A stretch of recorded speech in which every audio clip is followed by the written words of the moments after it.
여러분 안녕하세요. 반갑습니다. 반갑습니다.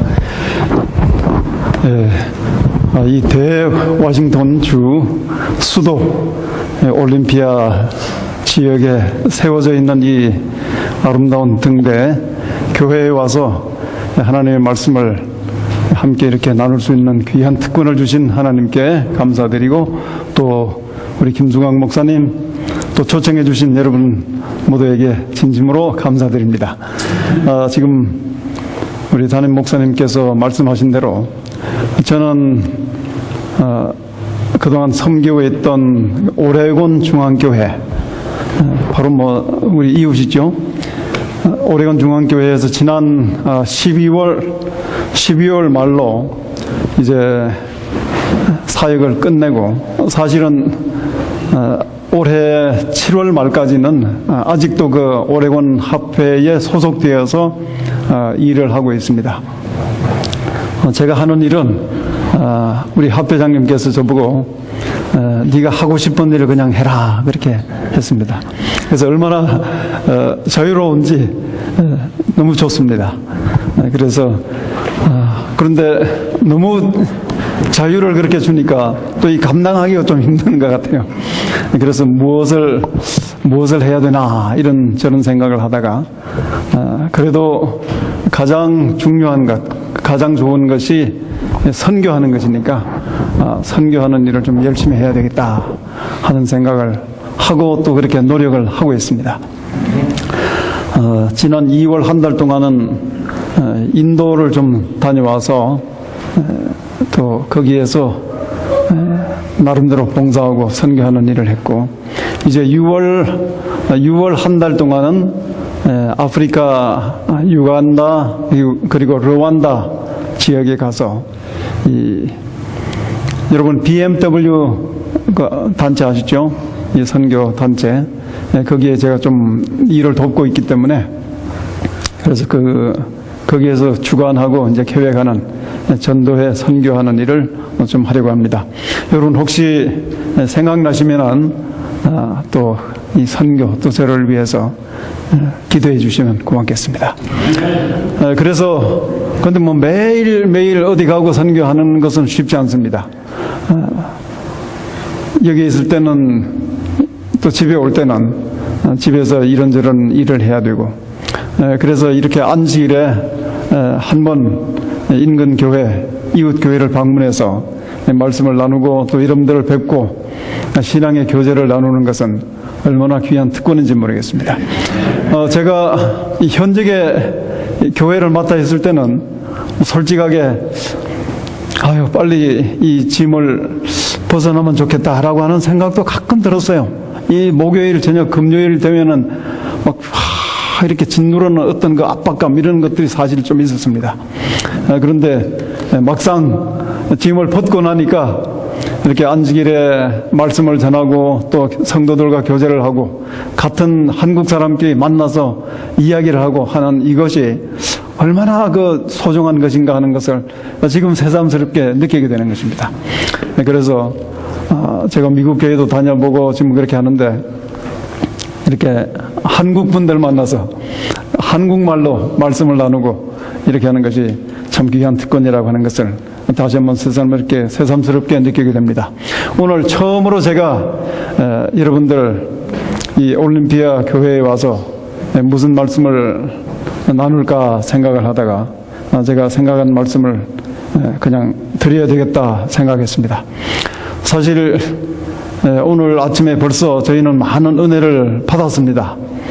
이 짧은 시간, 과정 공부를 통해서, 시간을 통해서 아주 엑기스, 우리 김 장로님의 아주 깊은 말씀을 통해서 제가 많은 배움을 이미 얻었고, 또 우리 정현식 장로님 말씀을 통해서 제가 많은 감화를 받았고, 또 목사님이 친히 이렇게 교회 전체의 찬양대를 주관하고 인도하시는 모습을 보고, 이야, 괜찮다.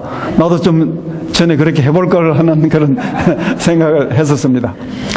그래서 그 시간에 또 이미 은혜를 많이 받았고, 그래서 사실 제가 여러분에게 또 뭐 더 드릴 말씀이 있을까 하는 생각이 지금 들 정도입니다. 아까 이미 말씀하신 대로 지난번 작년 연말이었죠. 시애틀 중앙교회에서 이 찬양 우리 발표라 그래야 됩니까? 찬양 하여튼 찬양 예배 드릴 때 정말 저도 여러분들의 그 순서를 통해서 가장 큰 감동을 받았습니다. 제가 이 교회 주소록을 보면서 올림피아 교회, 우리 김수광 목사님 담임하시고, 또 제가 잘 아는 우리 이태임 집사님 다니는 교회, 그 교회가 어느 교회일까? 항상 이렇게 상상만 했었는데, 그날 전 교인들이 나와서 이렇게 찬양을 하고 하나님께 찬양의 그 경배를 드리는 모습을 보고 정말 가슴 뭉클한 것을 느꼈습니다. 여러분께서 원하시는 대로 소원하시는 대로 이 올림피아 산지가 여러분들에게 주어지고, 그래서 이 수도인 올림피아가 정말 하나님을 섬기는 수도, 특별히 나아가서는 재림 신앙을 받아들이는 그러한 산지가 되어서 정말 하나님께 크게 영광 돌리는 그런 좋은 일이 있게 되기를 함께 소원하겠습니다. 네. 자, 이제 제가 준비할 말씀을 좀 드리도록 하겠습니다. 여러분, 그 성경 가지고 계신 분들, 베드로 후서 1장 1절로 11절에 있는 말씀, 저와 함께 좀 보시겠습니다. 베드로 후서 1장 1절에서 11절에 있는 말씀입니다. 저는 이 개역 성경을 아직도 보고 있습니다. 그게 가장 익숙하기 때문에 베드로 후서 1장 1절에서 11절에 있는 말씀, 개역 성경에 있는 말씀을 제가 읽겠습니다. 예수 그리스도의 종과 사도인 시몬 베드로는 우리 하나님과 구주 예수 그리스도의 의를 힘입어 동일하게 보배로운 믿음을 우리와 같이 받은 자들에게 편지하노니, 하나님과 우리 주 예수를 알므로 은혜와 평강이 너희에게 더욱 많을지어다. 그의 신기한 능력으로 생명과 경건에 속한 모든 것을 우리에게 주셨으니, 이는 자기의 영광과 덕으로서 우리를 부르신 자를 알므로 말미암음이라. 이로써 그 보배롭고 지극히 큰 약속을 우리에게 주사, 이 약속으로 말미암아 너희로 정욕을 인하여 세상에서 썩어질 것을 피하여 신의 성품에 참여하는 자가 되게 하려 하셨으니, 5절입니다. 이러므로 너희가 더욱 힘써 너희 믿음의 덕을, 덕의 지식을, 지식의 절제를, 절제의 인내를, 인내의 경건을, 경건의 형제 우애를, 형제 우애의 사랑을 공급하라.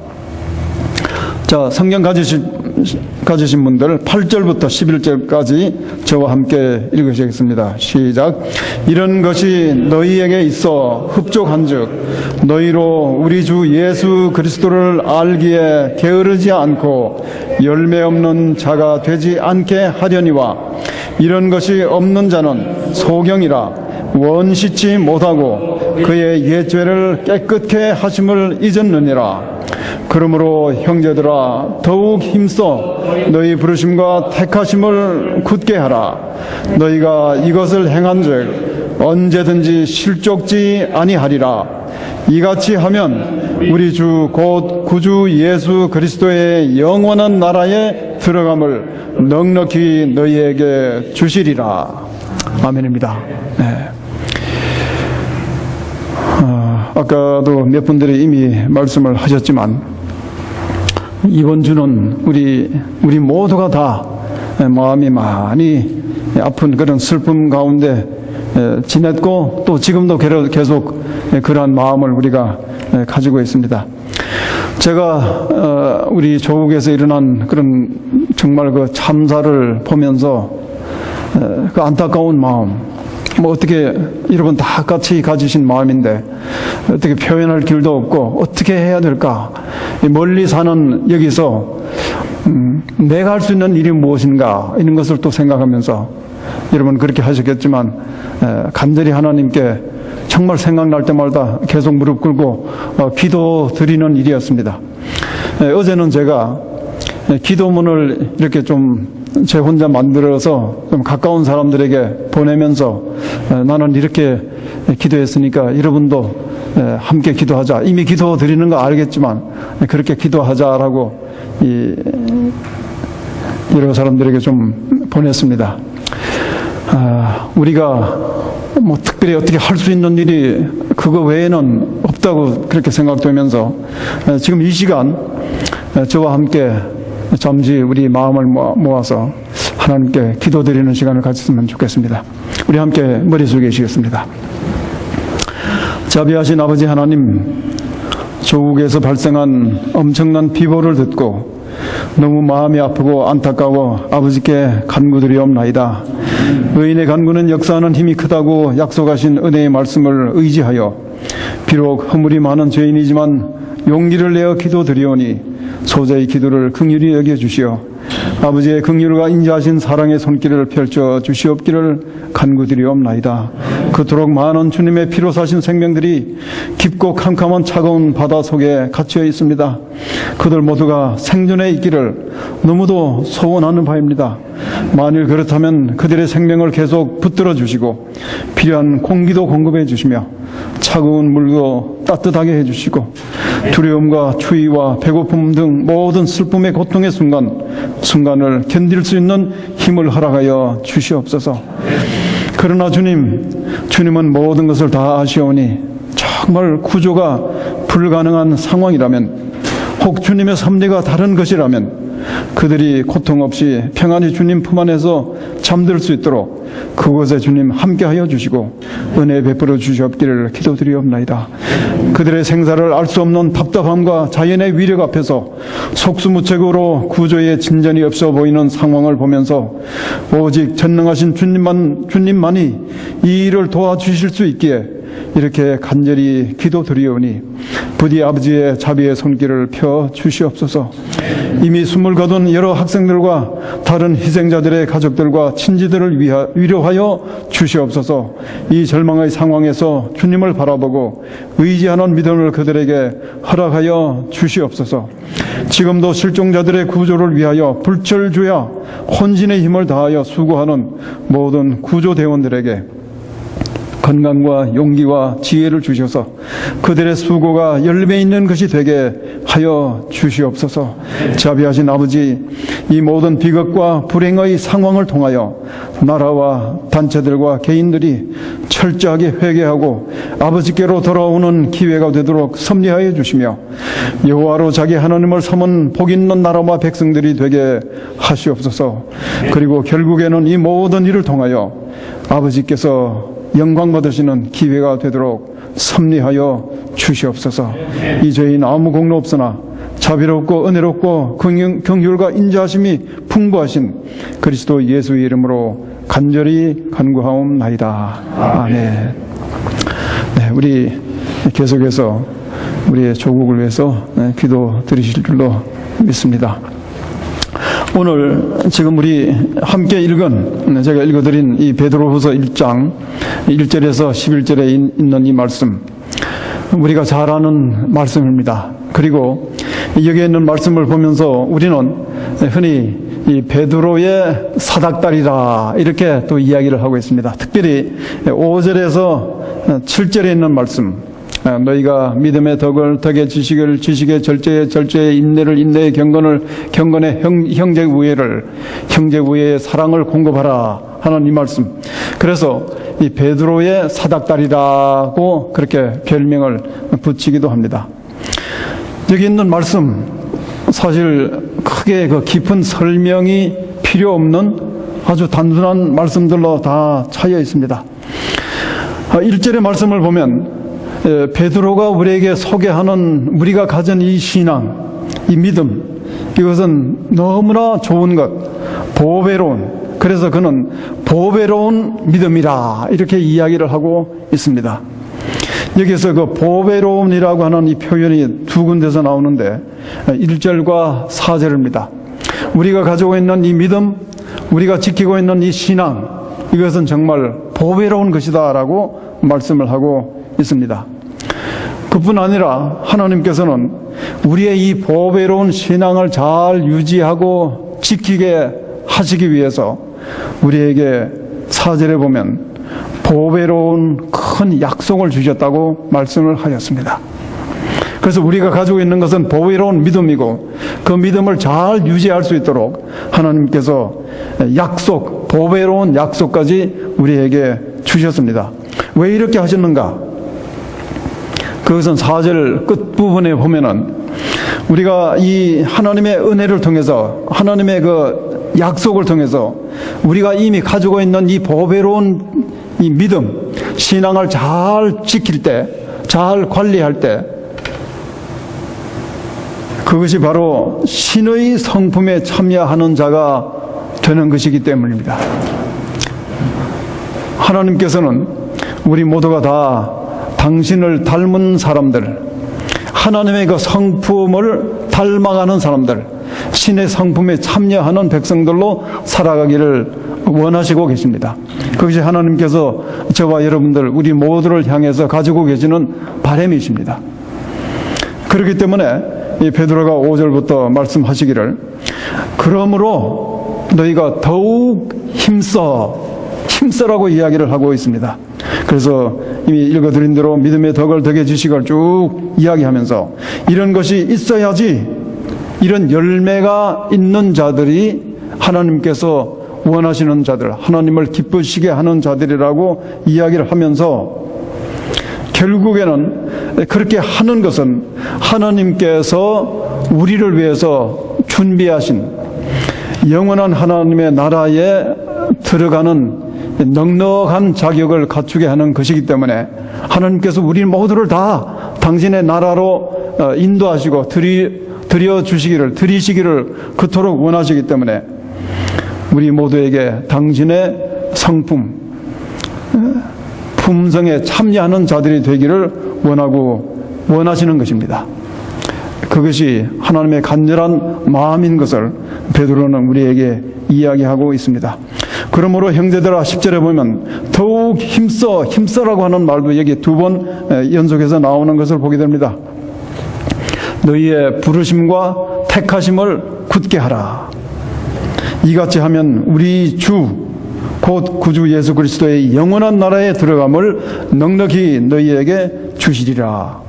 하나님께서는 우리에게 바로 당신께서 예비하신 그 나라, 영원한 나라, 그 좋은 나라, 아름다운 나라, 이런 참사가 없고 불행이 없고 고통이 없고 미움과 질시와 반목이 없는 아름다운 주님의 나라, 우리 모두가 다 넉넉하게 들어갈 수 있는 그 넉넉한 그런 자격을 다 소유하도록 하나님께서 우리에게 이렇게 되기를 원하시고 또 그렇게 될 수 있도록 이미 약속을 우리에게 주셨습니다.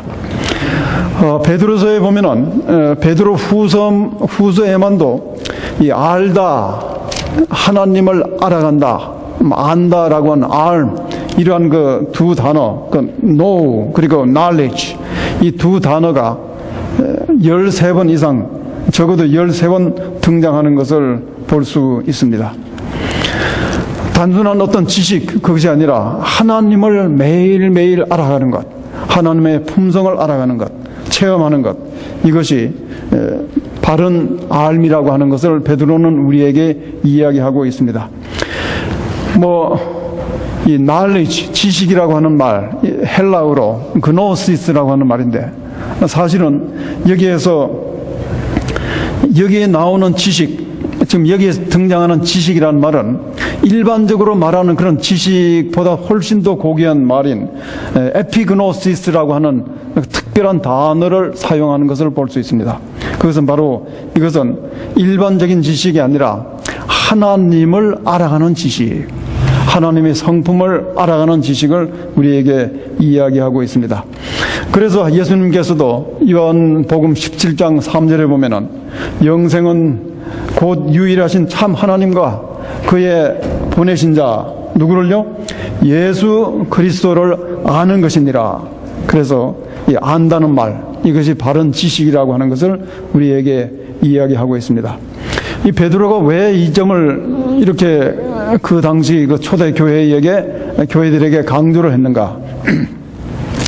예수님과 또 그의 제자들이 헌신하고 열심히 노력해서 세운 교회들이 이제 어떤 그 이단이 침투해서 교회에 혼란을 불러일으키고 이설 때문에 많은 사람들이 방황을 하게 되고 어려움에 빠진 그런 형편을 보게 되었습니다.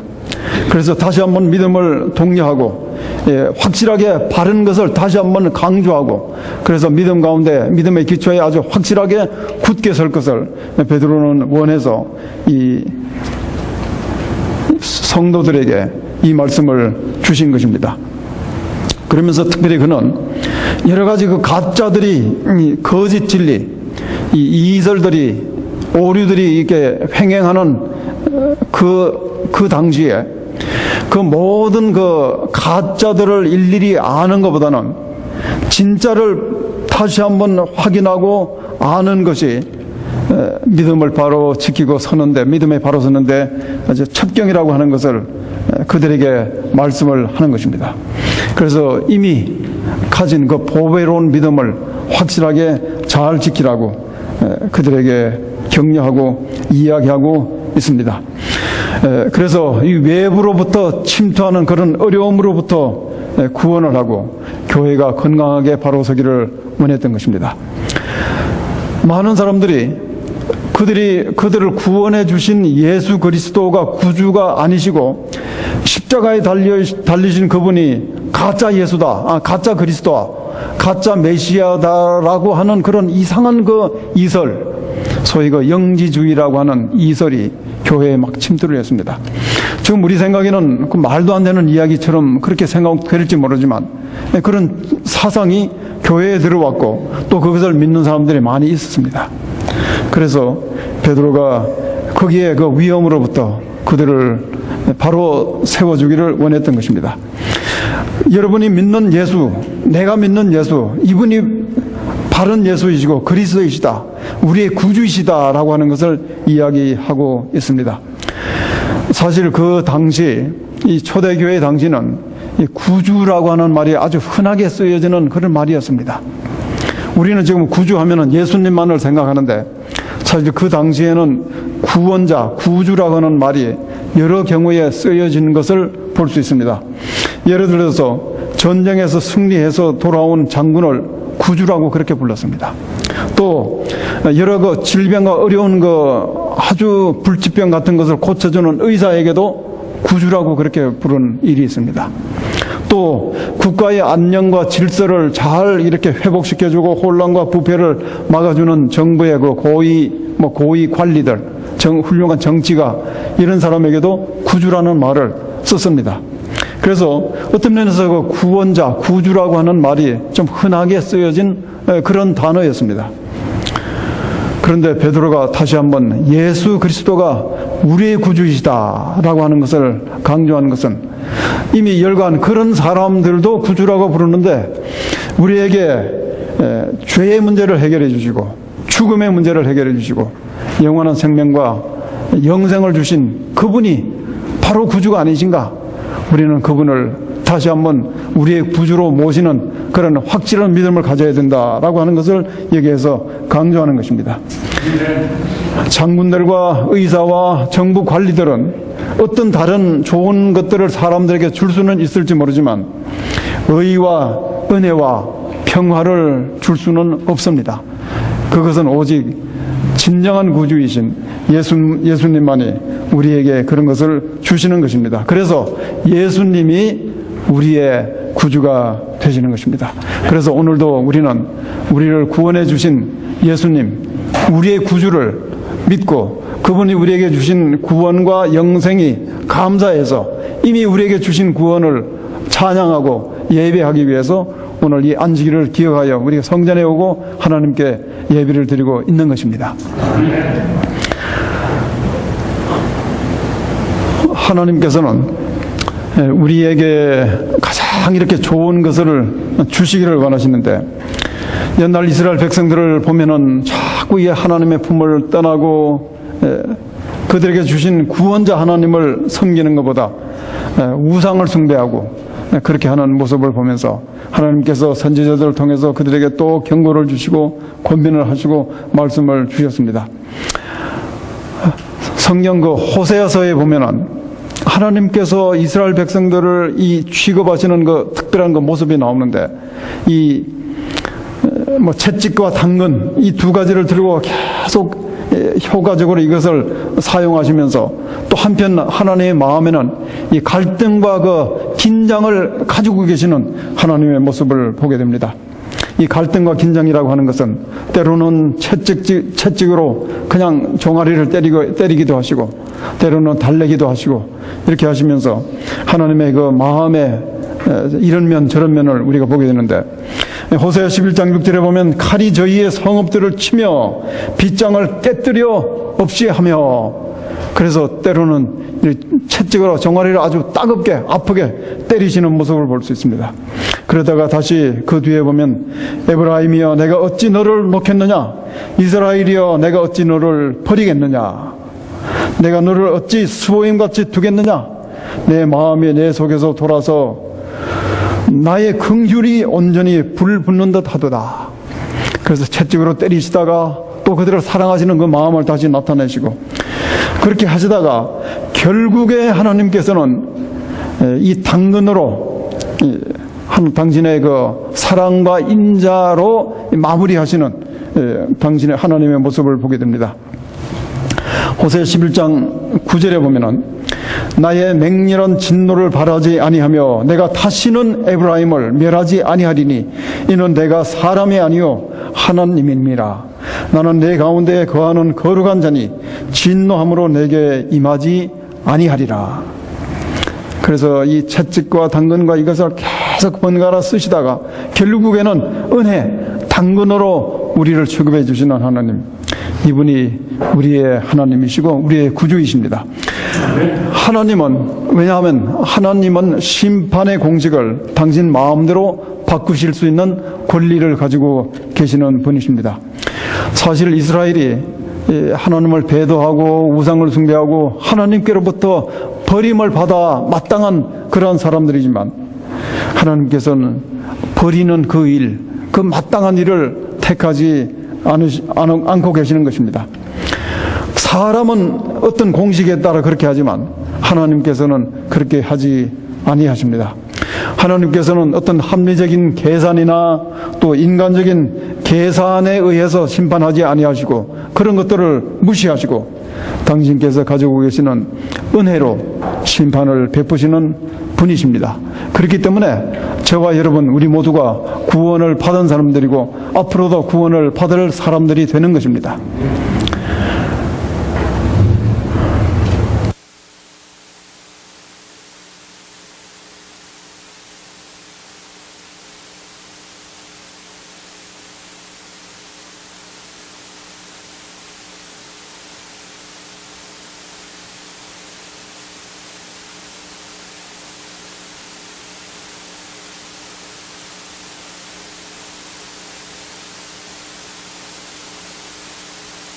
이것이 우리에게 주신 보배로운 믿음이고 보배로운 약속이라고 말씀을 했습니다.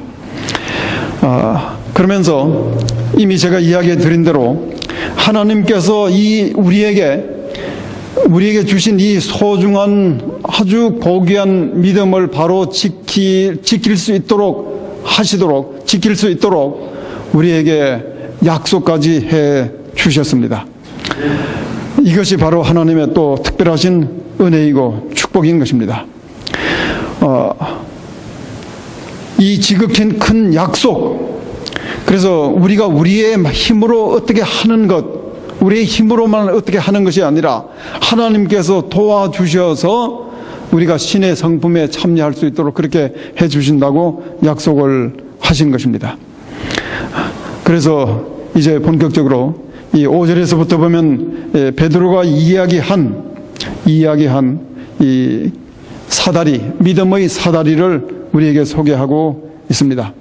제가 시간 관계상 사실 이 믿음의 사다리 8가지, 뭐 7가지라고도 할 수 있고, 믿음은 기본적으로 이제 믿음 위에서 모든 것이 또 시작되니까 이것을 하나하나 한 개를 한 시간씩 우리가 이야기를 해야 되는 그런 것이지만, 제한된 시간 때문에 제가 아주 간단하게 말씀을 드리고 제가 말씀을 마쳐야 될 것 같습니다.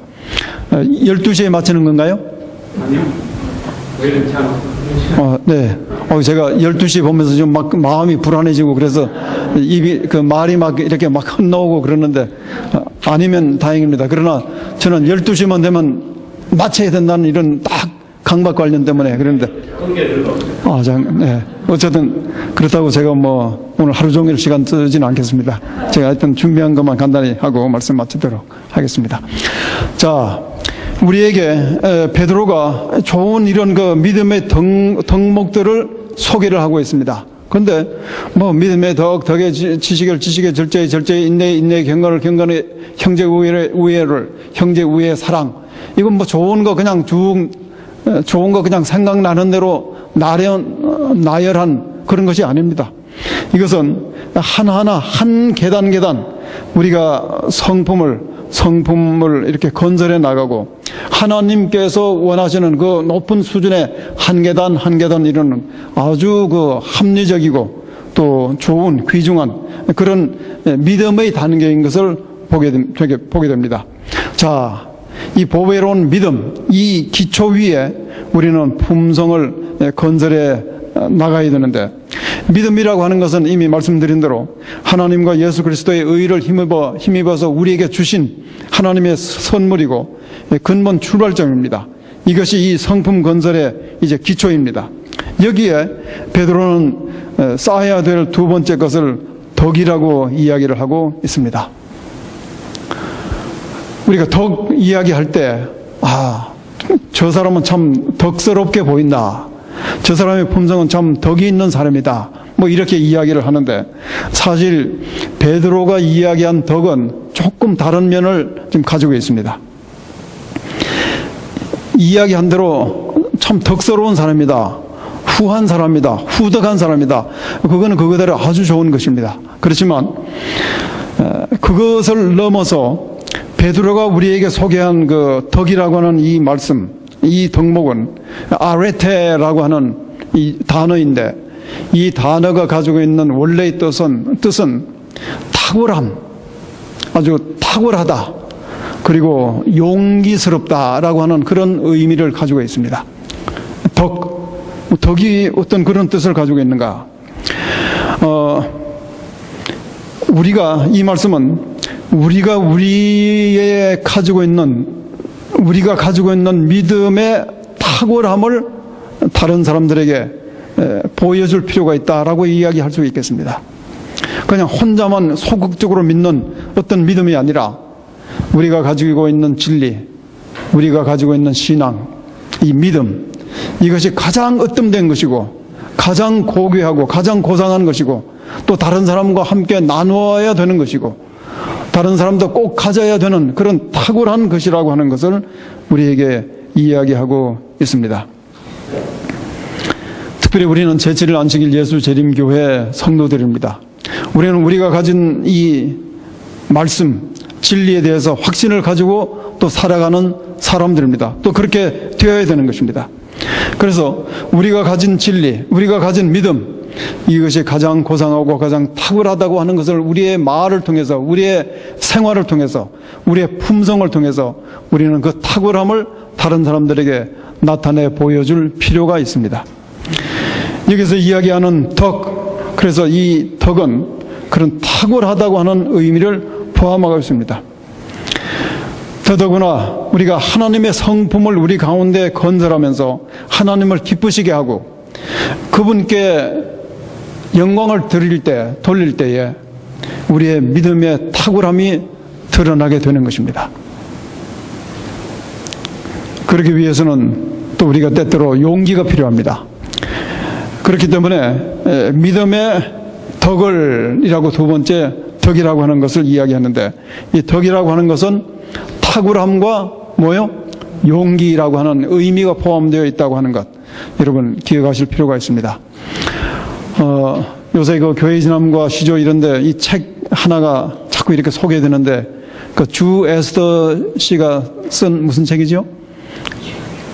빛이 그리워. 예, 저도 우리 집 사람이 읽어보라 해서 읽어봤는데 너무 큰 감동을 받았습니다. 여러분 꼭 한번 읽어보시기 바랍니다. 제가 그 책을 읽으면서 내 믿음이 너무나 참 이 자매에 비해서 미미한 것이구나, 연약한 것이구나 라고 하는 것을 느끼고 많이 부끄러워했습니다. 그가 가진 그 믿음, 정말 하나님께 대한 절대적인 신뢰, 이것이 얼마나 위대한 것인가 라고 하는 것을 제가 너무나 많이 느꼈습니다. 그래서 제가 요즘 하나님께 기도를 저도 모르게 이렇게 기도드리는 제 자신을 보게 되었는데, 하나님, 우리가 성경에 나오는 아브라함과 이삭과 야곱의 하나님, 이런 이 성경의 표현을 많이 보게 되는데, 저는 어떻게 기도를 하다가 에스더주의 하나님, 에스더의 그 많은 기도를 응답해 주신 에스더의 하나님, 저의 기도도 좀 응답해 주세요 하는, 제가 그렇게 좀 기도하는 제 자신을 보게 되었습니다. 그러면서 그가 가진 절대적으로 하나님을 신뢰하고 그 죽음의 그 아주 수많은 상황에서 하나님을 의지하고 믿음으로 행했을 때 하나님께서 그 기적같이 그 모든 것들을 해결해 주신 그 모습, 그것이 나에게도 그런 경험이 있으면 좋겠다라고 하면서, 이 믿음 위에 덕이라고 하는 것은 탁월한 그 믿음을 통해서 하나님을 영광 돌리고 하나님을 사람들에게 소개하는 이것이구나 하는 것을 다시 한번 생각하게 되었습니다. 믿음의 덕의 지식, 아까 제가 지식이라고 하는 말을 잠깐 이야기했습니다.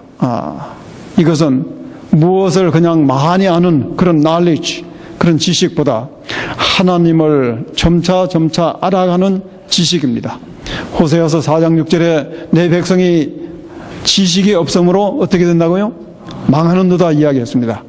그들이 하나님을 잊어버리고 우상을 숭배하고 하나님을 알아가는 지식을 포기했을 때 하나님께서 선지자를 통해서 그들에게 경고를 해주신 것입니다.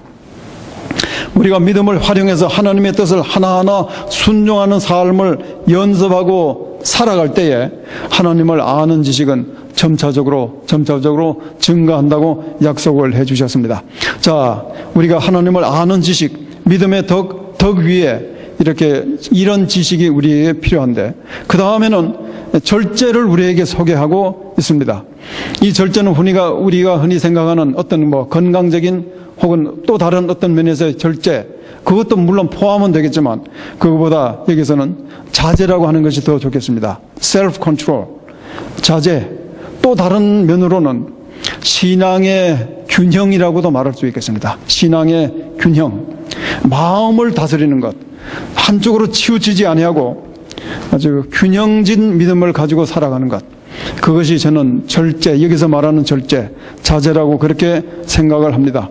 노하기를 더디하는 자는 용사보다 낫고 자기의 마음을 다스리는 자는 성을 빼앗는 자보다 나으니라. 그래서 우리가 이 솔로몬이 우리의 마음을 다스리는 것, 우리 스스로를 제어하는 것, 균형진 그런 자세를 가지고 살아가는 것, 이것이 얼마나 좋은 것인가, 얼마나 위대한 것인가라고 하는 것을 이렇게 비교적으로 이야기를 하고 있습니다.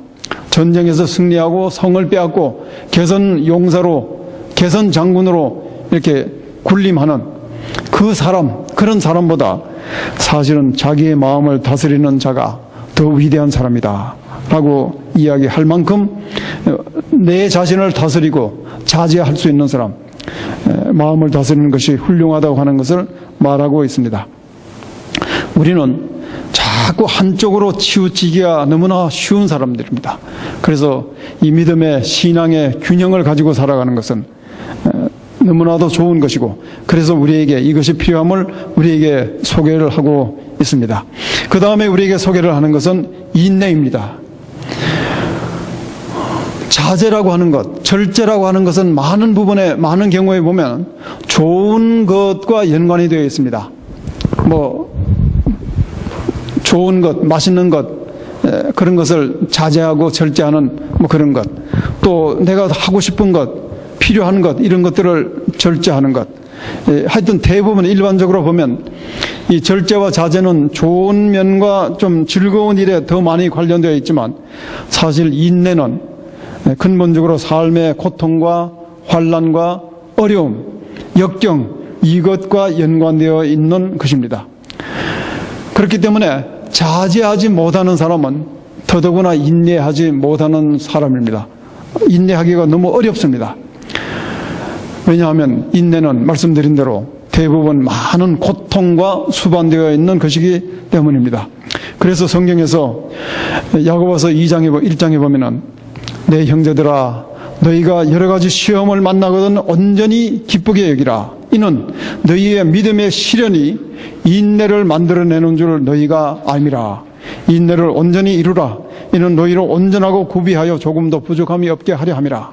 그래서 인내가 비록 힘들고 어려운 것이지만 이것이 우리에게 소망을 주고 구원을 주시는 것이기 때문에 우리가 인내를 이루어야 된다고 말씀을 하고 있습니다. 우리 속담에도 인내는 쓰다, 그러나 그 열매는 어떻다고요? 달달하고 이야기를 하고 있습니다. 우리가 개인 생활에서 또 단체 생활에서 이것이 정말 그렇다라고 하는 것을 우리는 때때로 경험하게 됩니다. 저도 교회를 담임하고 뭐 신앙생활을 하고 이렇게 하면서 인내가 얼마나 쓰라린 것인가라고 하는 것을 많이 느꼈습니다. 그렇지만 정말 참고 이 단위에서 막 좀 내가 하고 싶은 이야기를 하고 싶은 게 많이 있지만 그걸 꾹 누르고 참고 할 때 그 뒤에 그 열매가 단 것이라고 하는 것을 또 많이 경험하게 되었습니다. 그래서 이 고린도전서 13장에서 말하는 그 사랑의 그 ingredient, 사랑의 그 성분들을 많이 이야기했는데 그 중에서 가장 많이 반복하고 강조하는 것은 이 인내인 것을 보게 됩니다. 그렇죠? 사랑은 하면서 제일 먼저 등장하는 게 뭐예요? 오래 참고, 그리고 모든 것을 쭉 이야기하면서 모든 것을 참으며, 모든 것을 믿으며, 모든 것을 바라며, 모든 것을 또 어떻게 해요? 견디느니라. 그래서 사랑은 오래 참고 모든 것을 참으며 모든 것을 견디느니라. 이렇게 3번이나 강조하는 것을 볼 수 있습니다. 이 사랑의 그 성분을 많이 이야기했지만 가장 두드러진 그 특성이 그 인내에 참는 것이라고 하는 것. 정말 사랑하는 사람은 참는다라고 하는 것을 우리가 다시 한번 생각할 수 있습니다. 여러분들은 다 인내를 잘 하시는 분들로 보이는데 혹시 참을성이 없는 분이 계시다면 여러분 오늘을 기해서 잘 참으시는 연습하고 그런 분들이 되시기를 부탁드리겠습니다. 예. 그 다음에 우리에게 주신 말씀은 그 다음 단계는 경건입니다.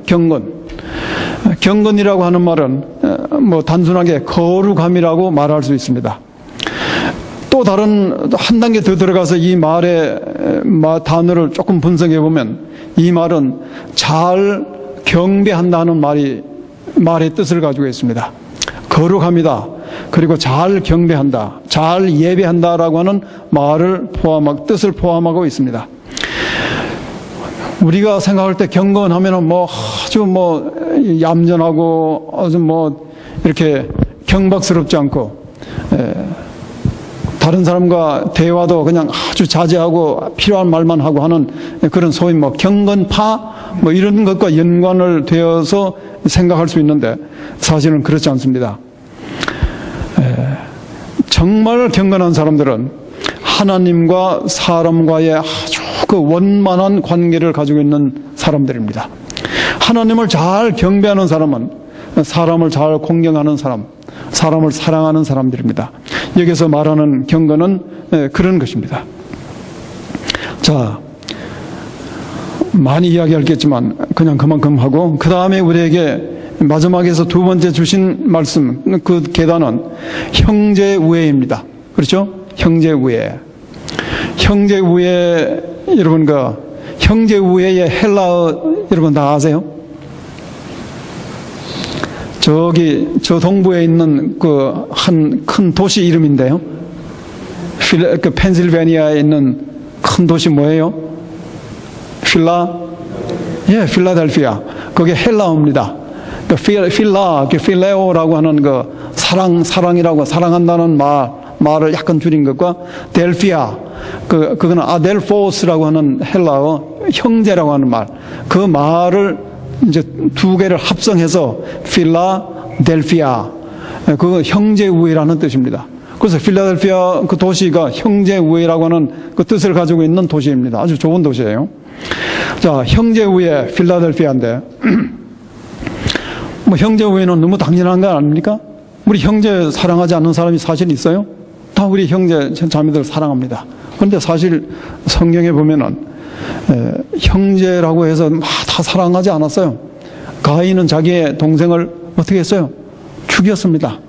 또 요셉의 형들은 동생 요셉을 어떻게 해요? 다 벗기고 그냥 남루한 옷을 입히고 구덩이에 빠뜨렸습니다.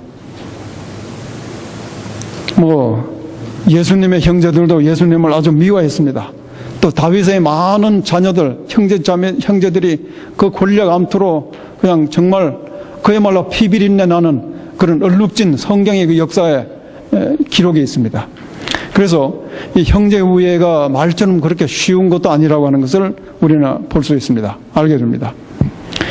베드로 자신도 이 형제우애가 얼마나 고귀하고 좋은 것인가, 필요한 것인가라고 하는 것을 자기도 힘겹게 그렇게 터득을 했던 것 같습니다.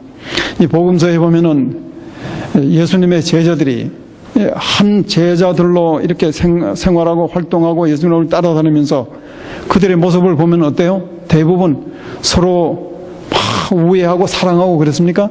그렇지 않습니다.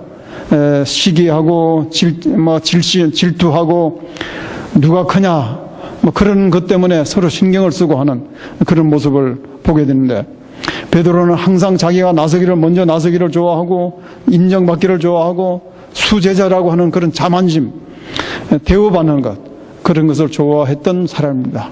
그래서 그가 이 말씀을 쓸 때는 정말 자기 자신을 겸손하게 낮추고 이제는 자기 자신이 다 죽어지고 형제를 사랑하는 것이, 우애하는 것이 얼마나 귀한 것인가라고 하는 것을 많이 느끼면서 이것을 백성들에게, 우리에게 소개를 했습니다. 어쩌면 많은 그 실패를 통해서 그는 이 사상을 배우게 되었습니다. 형제 우애, 우리 마땅한 것, 우리가 교회에서 우리는 다 형제 자매들입니다. 그렇기 때문에 우리는 서로 사랑하는 것 너무나 마땅한 것입니다. 그런데 불행하게도 좀 큰 교회 가면은 다 자꾸 이렇게 그룹이 생기고 서로 정말 그런 모습들을 가끔 보게 되는데, 이것은 정말 얼마나 불행한 일이 아닐 수가 없습니다. 저는 가끔 이것을 좀 강조를 하기를 좋아하는데, 여러분 한번 생각해 보시기 바랍니다. 저는 지금 이 시간 2014년 4월 오늘 며칠이죠? 19일, 4일이네요. 4월 19일 지금 12시 15분 이 미국의 워싱턴주의 올림피아에 여기 몇 번지? 예? 하여튼 여기 몇 번지, 여기에 이 자리에 우리가 함께 이렇게 앉아 있다고 하는 것은 굉장한 일입니다. 여러분 그거 실감하실 수 있습니까? 이게 뭐 그냥 아무렇지 않게 생각될 수 있는 것일 수도 있지만 가만히 생각하면 이건 굉장한 일입니다. 자, 여러분들 이 영원이라고 하는 이 시간대 위에서 지금 제가 말씀드린 바로 이 시각에 우리가 함께 이 광대한 우주에서 바로 이 자리에 함께 앉아 있다라고 하는 것. 그래서 같은 재치를 안지kin 예수재림교회의 성도로서 함께 이 자리에서 예배를 드린다고 하는 것은 이건 굉장한 일입니다. 아무리 여러분 오늘 저녁 집에 가셔서 밤에 주무실 때 가만히 한번 생각해 보세요. 이건 정말 굉장한 일입니다. 제가 이 말씀을 드리는 것은 그렇기 때문에 우리가 이렇게 함께 이 시간 이 자리에 앉아 있다고 하는 것은 함께 깊은 우애를 가지고 사랑을 나누어야 되는 마땅한 그런 우리의 관계라고 하는 것을 말씀을 드리는 것입니다. 뭐 제가 와서 이렇게 분위기를 봐도 그렇고 지난번에 그 합장하는 모습을 봐도 그렇고 여러분들에게는 이 말씀이 그렇게 뭐 크게 강조할 필요는 없는 것 같아요. 그렇지만 혹시라도 싶어서 제가 다시 한번 강조드립니다. 여러분, 서로 사랑하고 서로 우애해서 이 올림피아 교회가 미국에서 가장 형제 우애가 으뜸가는 그런 교회로 칭송을 받는 그런 교회가 되기를 부탁드리겠습니다. 네. 마지막으로 형제 이 모든 것 위에 뭐를 더하라고요? 사랑을 공급하라고 이야기하고 있습니다. 그런데 이 사랑, 여기서 이야기하는 사랑은 필라델피아, 필리아, 그것은 우애적인 사랑인데 여기서 말하는 사랑은 그거보다 한 단계 더 격이 높은 무슨 사랑이 있죠? 아가페 사랑입니다. 여러분 아가페라는 말 많이 단어를 들어보셨을 것입니다. 이 아가페 사랑, 이 아가페는 하나님의 품성, 하나님의 사랑입니다. 그런데 우리에게 이 아가페 사랑을 더하라고 그렇게 부탁을 하고 있습니다. 말하자면 불가능한 것을 우리에게 하라고 지금 부탁을 하고 있는 것입니다. 어떻게 이렇게 하라고 하는가? 이 모든 것 위에 사랑을 공급하라. 사랑을 공급하라. 이것이 없으면 앞에 모든 것들이 다 무익하다. 의미가 없다. 그렇기 때문입니다. 여러분 그 고린도전서 13장 그 사랑장에서 처음에 내가 사람의 방언과 천사의 말을 할지라도 사랑이 없으면 그 모든 것이 아무것도 아니다. 심지어 내가 내게 있는 모든 것으로 구제하고, 여러분 우리가 모든 것을 다 가지고 구제할 수는 없잖아요. 그리고 심지어 내 몸을 불사르게 내어줄지라도, 저는 이 말의 의미를 잘 알지 못했습니다. 어떻게 몸을 불사르게 내어주는 사람이 사랑을 하지 않을 수 있는가? 그런데 그렇게 할지라도 사랑이 없으면 내게 아무 유익이 없느니라. 그래서 이 모든 것들이 사랑으로 다 하나로 이렇게 결론이 지어지고 사랑으로 다 감싸여지고 사랑으로 다 완성되지 않으면 지금 우리가 이야기 나눈 이 모든 것들이 다 의미가 없어진다고 하는 것입니다. 그렇기 때문에 하나님께서 이 하나님의 고유의 사랑이신 그 사랑을 우리도 함께 가지기를 원하고 그 사랑을 함께 나누기를 원하시는 것입니다. 그러면 어떻게 이 불가능한 것을 우리 보고 하라고 하시는가? 그래서 아까 제가 말씀드린 이 지극히 큰 약속을 우리에게 주셨다. 우리도 그렇게 할 수 있고 될 수 있다라고 하는 약속, 그런 힘과 은혜와 능력을 우리에게 주시겠다고 약속을 하셨습니다. 그러면 그것이 어떻게 그렇게 되는가? 로마서 5장 5절에 보면 이 하나님의 이 사랑, 하나님의 이 아가페 사랑을 하나님께서 성령을 통해서 우리에게 부어주시겠다고 약속을 하셨습니다. 그것은 원하는 사람이 받을 수 있는 것입니다. 여러분, 우리로서는 도무지 불가능한 이 아가페 사랑, 이것을 정말 받기를 원하시면 성령을 통해서 우리에게 부어달라고 약속하신 이 약속을 우리에게 그렇게 허락해 달라고 우리가 기도드리고 간구하고 원하면 우리에게 주신다고 약속을 하셨고 그렇게 해 주실 것입니다.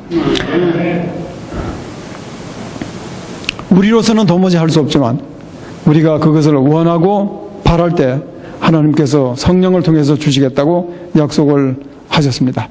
이렇게 해서 이 믿음의 사닥다리, 품성의 사닥다리, 이것을 우리가 하나하나 이루어 나가고 그렇게 하는 것이 바로 신의 성품, 하나님의 성품에 참여하는 자들이 되는 것이고, 이렇게 될 때 하나님께서 영광을 받으시고 결국 이렇게 하는 것은 우리의 유익을 위한 것인데 1장 10절 11절 이것이 결론입니다. 우리가 이미 읽었지만 다시 한번 읽고 제 말씀을 마치도록 하겠습니다.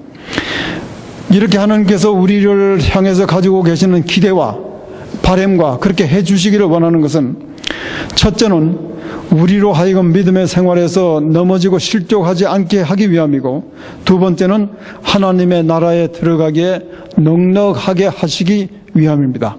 자, 10절 11절 우리 함께 읽고 제가 말씀을 마치도록 하겠습니다. 그러므로 시작. 그러므로 형제들아 더욱 힘써 너희 부르심과 택하심을 굳게 하라. 너희가 이것을 행한즉 언제든지 실족지 아니하리라. 이같이 하면 우리 주 곧 구주 예수 그리스도의 영원한 나라에 들어감을 넉넉히 너희에게 주시리라. 사랑하시는 우리 올림피아 교회 성도 여러분들, 주님께서 우리를 향해서 가지고 계시는 이 기대, 신의 성품에 참여하기를 원하시는 주님의 기대, 그것이 우리 모두를 통해서 실제적으로 이루어지고, 우리가 신의 성품에 참여함으로 얻는 놀라운 그 기쁨과 즐거움, 그것을 체험하시고, 그래서 예수님께서 당신을 닮은 백성을, 품성을 닮은 백성을 데리러 이 땅에 오실 때 우리 모두가 다 주님을 반갑게 기쁘게 맞이하게 되는 그 영광스러운 자리에 우리 모두가 다 들어갈 수 있도록 주님의 크신 은혜가 우리 모두에게 함께 하시기를 간절히 바라면서 오늘 제 말씀을 마치겠습니다. 감사합니다.